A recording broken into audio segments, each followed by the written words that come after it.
Wanita jika ingin membasuh rambut kepala ketika berwudu tetapi tempat wudunya terbuka, apakah tetap sah jika hanya membasuh ujung rambut tanpa membuka kerudung? Quran surah ke-5 ayat yang ke-6, posisi paling kiri sebelah atas di mushaf.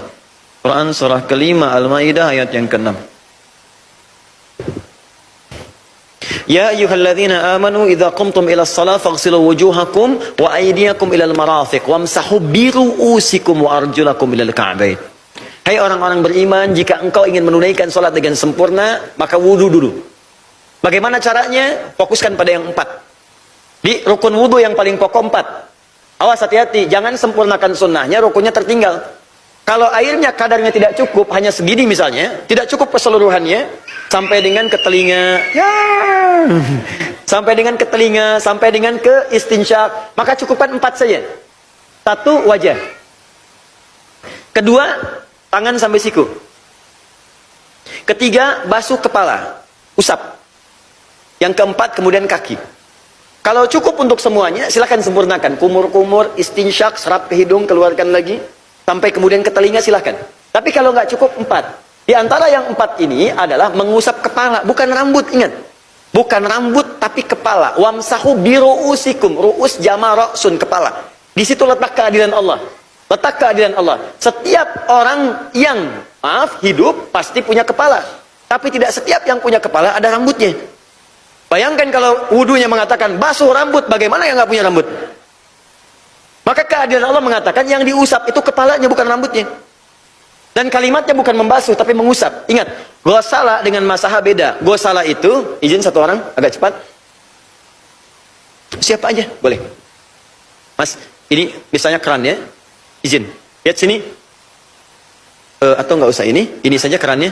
Ya, tadi kerannya menyesuaikan dengan ini ya, agak tinggi dikit. Lihat sini teman-teman, fokus. Ini misalnya keran nih. Ghasala faghsilu wujuhakum, untuk urusan wajah itu kalimatnya begini. Ambil airnya, ghasala, basuh, ambil airnya langsung tumpahkan di tempat wudu. Seperti pernah saya contohkan dulu. Di airnya diambil, tumpahkan di tempat wudu. Tapi kalau masaha, ambil airnya, tumpahkan dulu begini, baru diusapkan di tempat wudu.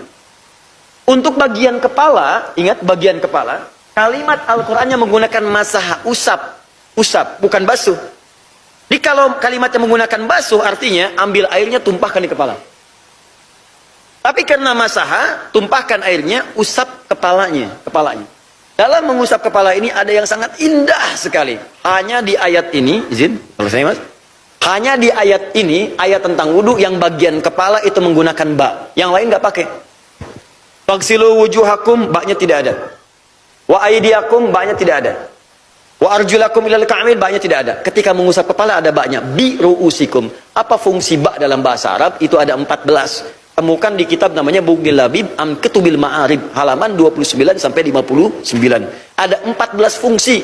Ada ghayah, ada ilsaq lil musahabah, ada ba'dun, ada istighraq, ada tab'un min ba'dun min duni tahdid, ada tab'id min ma'at tahdid. Nah, dari 14 fungsi ini untuk ayat wudu ada 3 fungsi yang utama. Pertama adalah istighraq. Istighraq itu keseluruhannya. Jadi kalau Anda tidak ada masalah di tempat yang tertutup, atau ikhwan misalnya tidak ada luka, tidak ada apa-apa, maka yang paling utama ambil air, tumpahkan, usap dari depan sampai belakang. Balikan. Tapi kalau ada persoalan, misal kayak tadi akhwat saya di tempat terbuka misalnya sulit kemudian melepas hijabnya, maka gunakan 2 prinsip. Pertama, at-tab'id min duni tahdid. Boleh mengusap tab'id sebagian, termasuk bagian kepala. Mana saja. Tanpa batasan, mau bagian depan, samping kanan, kiri, bagian belakang. Yang penting namanya kepala itu terbasuh, sah hukumnya. Sah. Ingat ya, ulama sepakat. Nabi menyampaikan ayatnya, sahabat menerima, ulama sepakat, itu boleh. Di Anda yang bukan Nabi, bukan ulama, bukan sahabat, gak usah berbeda pendapat. Ya, di sini tidak ada perbedaan pendapat. Ingat, tidak ada perbedaan pendapat. Jadi kalau Anda berbeda pendapat, Anda aneh sendiri. Ya. Nah, kemudian silakan bebas. Bisa akhwat, saya pengen dari depan begini, boleh, silakan. Ya, buang airnya, kemudian kenakan, usapkan ke kepala. Tapi Ustadz nggak biasa karena nggak pernah dibiasakan. Sesuatu yang nggak dibiasakan jadi nggak nyaman rasanya. Silakan praktekkan, nggak ada masalah. Ikhwan, saya sakit di sini Ustadz, berarti nggak usah usap kepala. Tidak, yang ini kan nggak apa-apa. Usap yang ini. Awas. Jadi bukan rambutnya, kepalanya. Salah kalau Anda berwudu kemudian pecinya begini, rambutnya cuma begini-begini aja.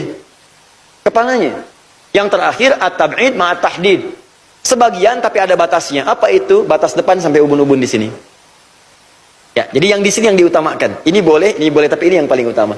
Jadi solusinya adalah yang akhwat kalau tidak bisa dilepas dalam suasana yang terbuka, silahkan lihat bagian kepala tertentu, silahkan kemudian bisa diusap.